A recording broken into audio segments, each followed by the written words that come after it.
everyone! Welcome na naman dito sa aking YouTube channel. This is Yana and today's vlog, ang pag-uusapan natin ay yung salary loan na ino-offer nga ng Pure Gold Finance. Siguro meron na sa inyo yung mga nakakarinig dito or minsan nakakakita kayo ng mga agent na nagbibigay ng flyers sa daan, lalo sa Metro Manila. So, yun nga, i-share ko sa inyo at actually, pwede nyo i-submit yung loan application nyo online and i-contact kayo ng representative nga ng Pure Gold Finance. Pero bago ang lahat mga beshies, kung ngayon ka lang nanood sa ating mga videos or maaaring lagi kang nanonood pero hindi ka pa nakakapag-subscribe, abay mag-subscribe ka na nga po para makasali sa ating weekly GCash giveaways at meron nga din po tayong pa-cellphone giveaways na ini-announce po natin every 25th of the month. And syempre, congratulations sa winner natin last March, si Sir Jeff Yongkos. Bali, ang pag-uusapan nga natin ay ang salary loan ino-offer nga ng Pure Gold Finance. Pero ano nga ba itong Pure Gold Finance? Ito po ay isang financial institution that recognize the needs of employees to make ends meet. And because of this need, the company came up with a financial solution that will not only provide a short-term quick fix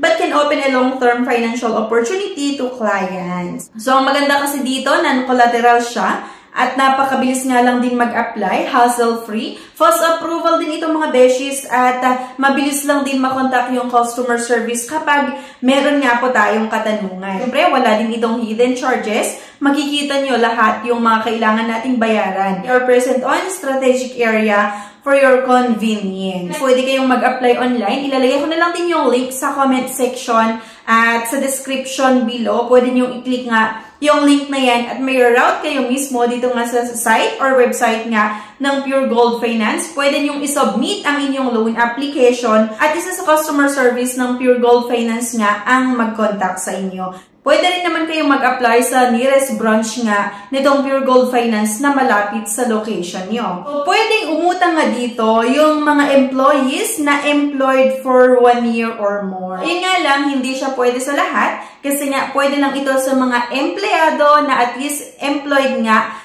ng 1 year or mahigit. So, para na makautang dito, ito yung mga requirements na kailangan nating tandaan. So, fully accomplished salary loan application form, copy of SSS ID, copy of government issued ID front and back, yung original copy of Certificate of Employment or COE. Dapat din po makapag-submit tayo ng copy of 1 month latest payslip, 1 month latest bank statement, personal current account, then a proof of billing address, utility bills at 2x2 photo with signature at yung post-dated check upon approval of the loan. Kasi nga po yung mode of payment ay through PDC. Ano nga ba yung PDC? Ito nga po yung cheque na kailangan yung i-issue dito nga sa Pure Gold Finance or kahit sa ang bangko kung sakaling mag-apply nga kayo. At ito yung popondohan natin every month. Kapag post-dated check, yung mode of payment, make sure lang every month ay may pondo yung check natin or yung cheque natin.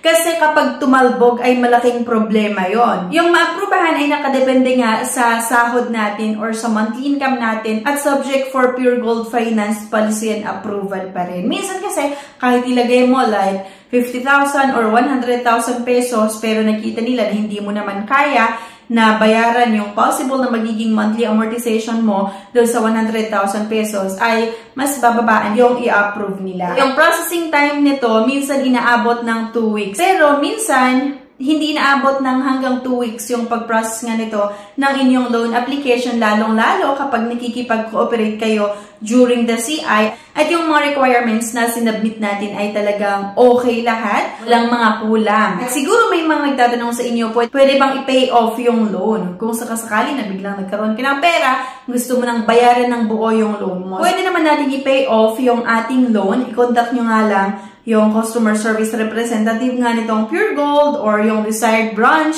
na gusto nyo kung saan magpatulong para ma-pay off nga ang inyong loan. Sa mga nagtatanong kung paano ba nila malaman kung naaprubahan nga ba ang kanilang loan application or hindi, kung naaprubahan naman yung loan application nyo, yung branch representative or marketing personnel ay tatawag sa inyo para i-inform nga kayo kung ano nga yung status ng inyong loan application. It's either approved nga or decline. Sa mga nagtatanong kung meron ba itong co-maker, borrower, dito sa Pure Gold Finance salary loan, Meron po itong co-maker and borrower since we do not require a collateral for our loan offer. Meron po itong co-maker nga dahil nga daw hindi ito nagre-require ng collateral.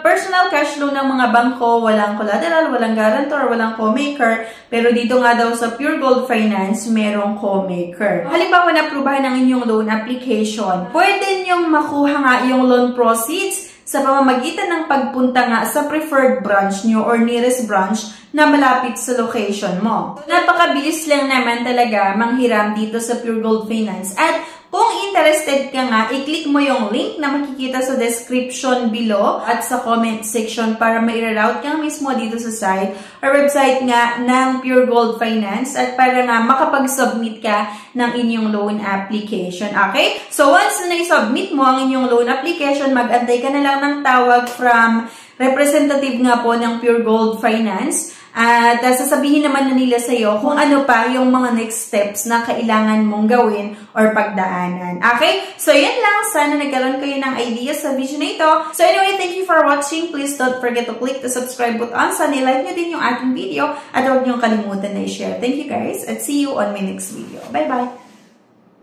Subscribe na para makasali sa pa-GCash at cellphone giveaways na mai-announce every 25th of the month. Mechanics! 1. Find the 3 words in this video. 2. I-comment ang 3 words in order. 3. Like this video, subscribe, comment, and share. If declined sa bank and other loan apps, pwede niyong subukan yung ibang options. See the links sa description at sa comment section below. Click the link and apply. Disclaimer: try or apply at your own risk.